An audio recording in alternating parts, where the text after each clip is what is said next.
I'm going to start now by introducing you to somebody who's been called one of our leading thinkers and practitioners of social change, the founder and president of EYEI, the Social Project Studio. He's been at the forefront of large-scale social change for the past 30 years, starting with one of my favorites, participation. And maybe after he's finished, we'll do a little exercise thing to make sure we don't get numb.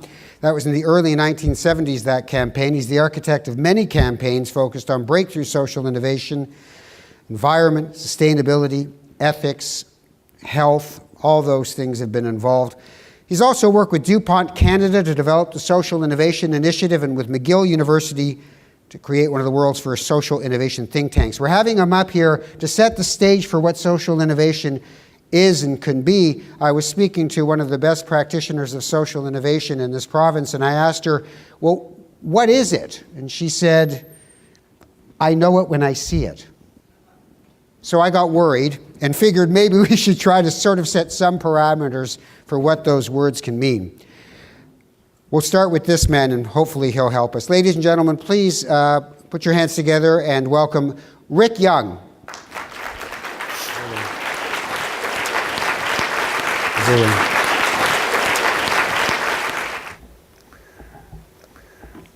Thanks a lot, Ralph. Honorable ministers, honorable guests, my friends at SiG, my colleagues from the Social Project Studio, it's a pleasure to be addressing you this morning. And Geraldine, can you let me know when I'm at 10 minutes? Thanks. My objective here is to impart a very specific idea about the meaning and purpose of social innovation, so your friend Ralph can do more than know it when she sees it. Here is my argument in a nutshell. First of all, social innovation is about big change. Secondly, big change is the challenge of our time. Third, big change is possible. Fourth, big change is weird. And fifth, big change takes big courage. Now I'm going to try to flesh that out in a bit, but first I just want to give you a little backstory. A little over a decade ago, in the fall of 1999, I stood in a boardroom at the head office of DuPont Canada in Mississauga and proposed then that the company make social innovation its cause of choice. As Ralph said, I'd been working on social change initiatives for about 20 years at the time, and while I was then, and I still am, engaged by clients to address specific causes, I'd come to feel that the biggest difference that we could make was to change the way we approach the challenge of change. Now, back in 1999, social innovation was not a hot concept. The word had no currency or cachet. I think it had been used by some people like Peter Drucker in some of his literature, but it just was, there was no social innovation bandwagon. There wasn't really even a wagon then. And I have to confess that when I proposed the concept of social innovation to DuPont and that group of executives there, I felt about as far out on a limb as I ever had in my professional career. But they responded, those guys, with a resounding yes, despite my caveats that I really hardly knew what I was talking about, and that the chances of this being successful were very far from guaranteed. The man who was the chief scientist and the head of research and business development, new business development at DuPont, his name was Ron Zelenka, said, if we're going to do this, we're moving it out of our donations committee, and we're going to move it into my unit, Ron's unit, research and new business development, and we'll set up a new unit called the Social Innovation Enterprise. Well, we created that unit, and DuPont hired two of its relatively senior people from within the company to run it. And we set this as our mission, to foster new mindsets, new skill sets, and a new culture for social innovation in Canada. Some people think that I got DuPont to fund something that was called social innovation, some social innovation endeavor that was generated elsewhere. But that's not true. There was nothing to fund. The usual way of thinking about social partnerships, and that's a theme for today, is that the ideas or causes come from the social sector, as they often do, but in other words, they come from those with a day job related to a problem, and the corporations come in as angel investors using money from their charitable coffers and seeking some reputational halo polishing. That's often the case, but it wasn't the case with DuPont. The fact is that a decade and a bit ago, DuPont Canada was not the funder of social innovation. It was a seedbed for social innovation, and I think about that a lot. And I tell the story here because I think it's instructive for some of the deliberations that are going to happen today. Why was it DuPont, a materials sciences company? And here what we were talking about was something that was soft innovation. Why DuPont? I tried to propose this idea to generate some interest in taking a new approach to social change among some people that I knew in the foundation world and government and even in my discipline of social marketing. And the truth is that I could get no interest in it whatsoever. But here at DuPont, they said yes. Why did the idea of social innovation find an early and supportive home there? It wasn't because they saw reputational value. In fact, the instructions to me were simply, don't screw it up. Rather, I think it was the culture of DuPont, which is a courageous and open culture that was committed to breakthroughs. And I once asked Ron Zelonka what was at the heart of the innovation success, a company with a 200-year history of breakthrough innovation. And I said, what is at the heart of your success as a company? And he said to me, we are prepared to invest heavily in the clarification of high purpose. I hadn't really encountered a culture like this, certainly not in the social sector. And in those early days with DuPont, I often wondered what it would be like if that was a culture at an organizational and institutional and social level for tackling our big societal challenges. I still think we've got a very long way to go on that front. Still, I wish that Ron Zelonka was in this room today. He died a few years ago, but I think it would have given him some gratification, though he wouldn't have sought any gratitude, but it would have given him some gratification to see how far the idea of social innovation has come. Well, let's talk about the idea. So as I said, from my point of view, the focus, the role, the purpose and potential of social innovation is to achieve big change, large-scale transformative effect, period.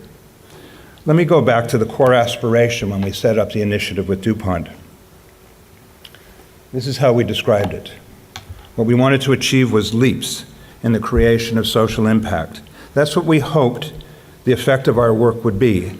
We wanted to generate something disruptive. That's what an innovation should be, something disruptive, something game-changing.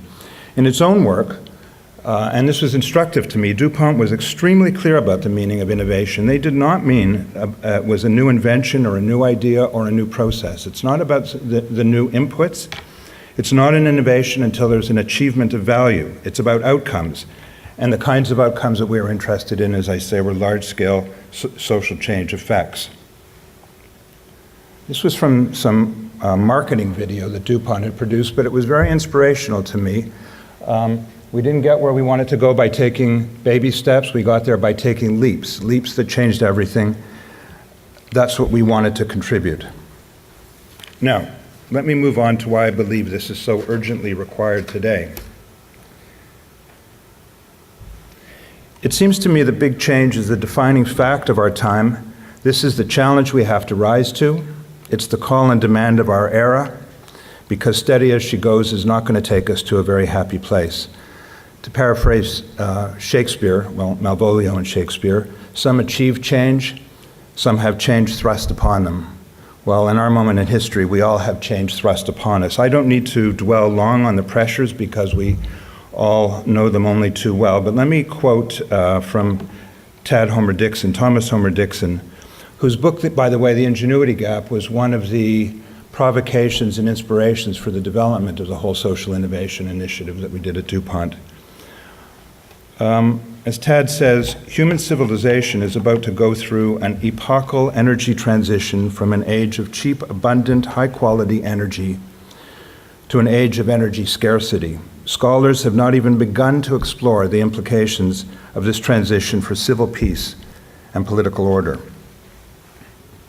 Okay, well, moving from an era of energy abundance to an era of energy scarcity to the challenges of climate change and finding sustainable patterns of living, from spiraling healthcare costs in virtually every developed country to dramatic aging of the population to the dissatisfactions of the disenfranchised. All these are pressures and stresses which necessitate a deep reordering of the rules of the game. Deep individual, institutional, and infrastructural changes. Economic, social, and cultural changes. Ways of living today are under enormous stress, and we have to find new ways of living for tomorrow. Big change is required. Perhaps some of the deepest, fastest, and most extensive changes that humankind has ever had to navigate. Certainly, some of our leaders understand this. Some of you will be familiar with the study of CEOs and senior public sector leaders from around the globe by IBM. They do it biannually. I think the findings are telling. CEOs and public sector leaders from about 60 countries, as I said. So first of all, this is their finding, that CEOs consistently said that coping with change was their most pressing challenge. Now look at this. There's been a dramatic rise in the last few years in the percentage of those who expect that they were going to have to encounter substantial change, but no commensurate rise in those who felt that they were able to cope with it. IBM calls this the change gap. It nearly tripled in 2 years between 2006 and 2008. And in Canada, it seems to be even more severe. This is a subset of Canadian leaders. 78% expect the level of complexity to grow significantly over 5 years, and only 36% believe they know how to deal with it successfully. And I would venture to say that those 36% are deceiving themselves. Joshua Cooper Ramo wrote a book a couple of years ago called The Age of the Unthinkable. Now, Ramo, among other things, is the head of Henry Kissinger's geostrategy firm, so he forms his ideas pretty close to the seat of power. And this is what he says: we are moving into a revolutionary age with ideas, leaders, and institutions that are better suited for a world now several centuries behind. And from my point of view, the course of our history over the last couple of centuries has been to give us unbelievable talent and organization and institutions for figuring out how to make and distribute things. It's brought us a lot of prosperity and a lot of well-being, but that path is running its course. And in the 21st century, we have to develop skills that are at least as good for the task and challenge of making change. I'm sorry to be fiddling with my paper here, but this computer had all my fancy notes on it, didn't work. All right. The doom and gloom and daunting challenges scenario can be pretty daunting, and dispiriting, so let me offer another perspective. And let me make this observation from someone who's been dealing with clients who seek change. For 30 years, they've been coming in my door with a social challenge, a social issue. And this is my own empirical research. No one ever talks about what's possible. They bring in data and narrative about what the problem is, absolute confirmations about how dire things are, but the frame of reference is never possibility. Yet I believe it's essential for us to have a possibilities perspective, to operate within a frame of reference of ambitious possibility. I actually think that the mindset is at the very heart of large-scale change-making. I call it proof of possibility, so let me offer you a few proof points. This is a poster I found from Johns Hopkins Hospital from 1990. It was a smoking campaign. They were going to eliminate smoking in the hospital. Smoking was everywhere 20 years ago, and now imagine what would happen if I tried to pull out a cigarette here, which, by the way, I would like to do. Participation notwithstanding, and no exercises. The normative shift that we have seen both in smoking in public places, municipal and workplaces, and in fact, the behavioral shift that has moved, and it's extraordinary to see this, how it's moved through social networks, is incredible, especially when you consider the grip of smoking behavior, how habitual it is, how habit-forming it is. So that's an amazing shift that we have seen, all of us, in our time. Here's another one. That probably not many of us have seen so close up, but I'd like you to just think about this. For almost a millennium, 900 years approximately, foot binding was a very common and very cruel practice in China. It crippled women and obviously disempowered them.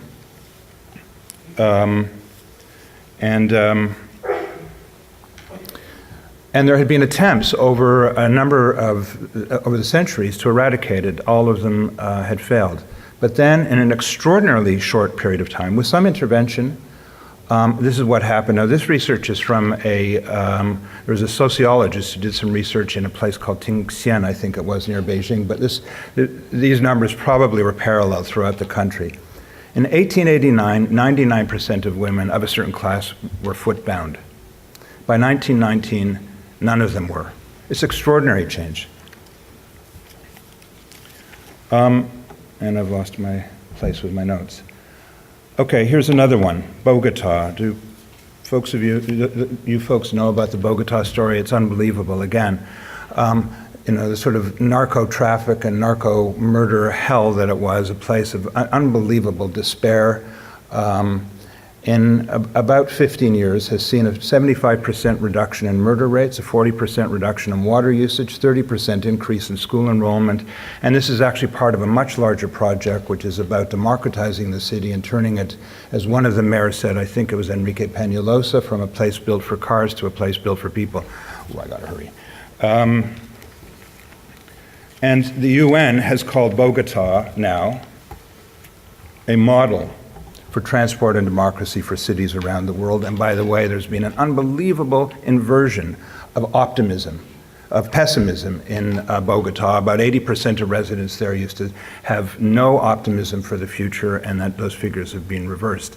The mayor of Bogota, Peñalosa, said that he was more interested in developing a place that was happy than one that was just economically successful.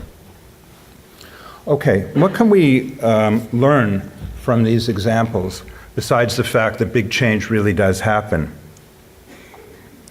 I just want to say one other thing, is that this seems to me to be the case always, is that what seemed almost impossible looking forwards can seem inevitable looking back.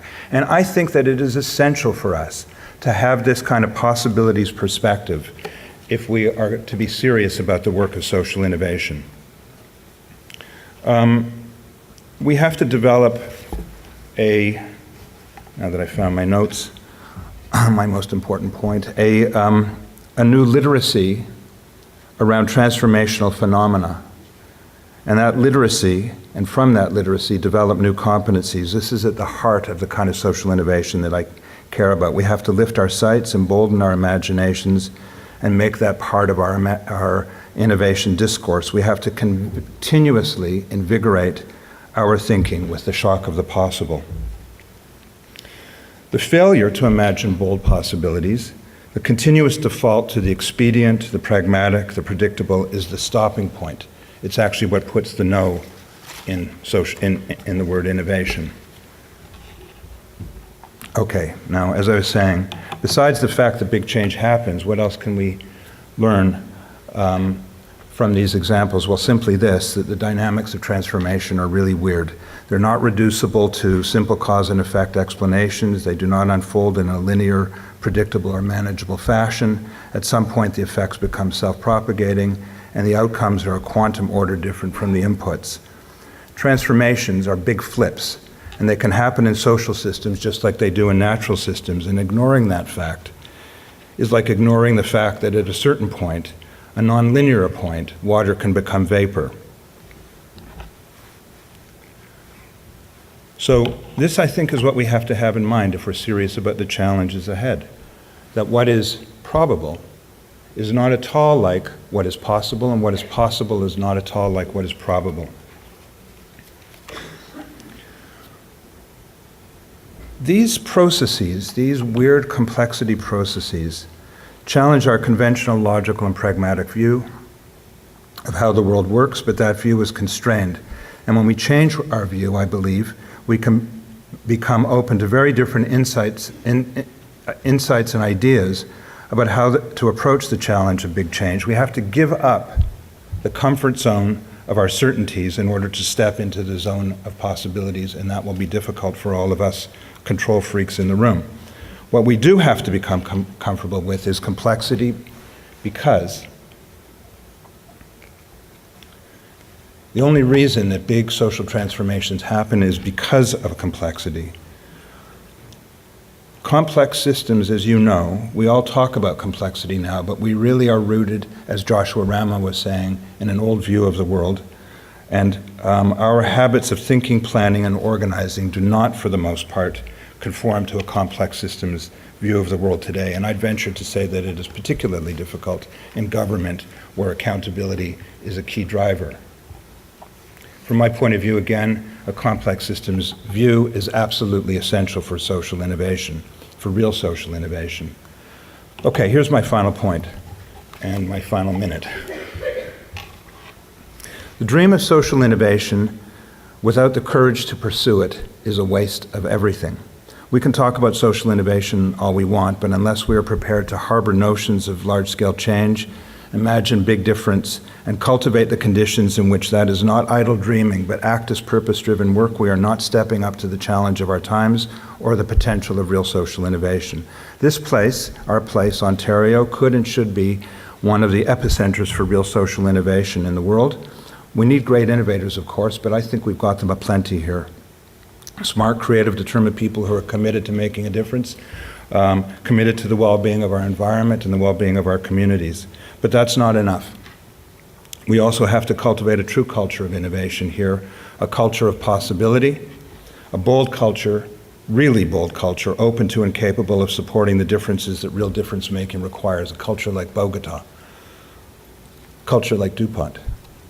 One last story, very quickly, which you can find in the book Getting to Maybe. In the late 1990s, Brazil had the dubious distinction of vying with South Africa as the AIDS capital of the world. It had an infection rate that was higher than South Africa's. I think it had twice as many cases as South Africa then. And experts from the World Bank conducted a study and predicted devastatingly high infection rates by the turn of the century. In fact, they pretty much had written Brazil off. But today, while the infection rate in South Africa is about 25%, 1 in 4 people in the population, in Brazil it is 0.6%. In a few short years, Brazil turned the tables on what seemed an inevitable and intractable problem and is now held up as a model for developing countries fighting AIDS. It's a remarkable story that seems like a miracle on the surface. In reality, it's anything but. It's not the case of divine intervention, but of human intervention, of defiance of the inevitable, bold, pattern-shifting problem-solving, top-down and bottom-up leadership, engagement of all sectors of society, and sheer stubborn muddling through. And it was all fueled by a moral vision that it is unacceptable to write off so many fellow human beings. A moral vision. Big change is possible. This is all I've been trying to tell you today. Big change is possible. If the future matters, then moral courage matters. In fact, that's why I would say that real social innovation is not just a nice to do, it's a moral imperative. Thank you very much.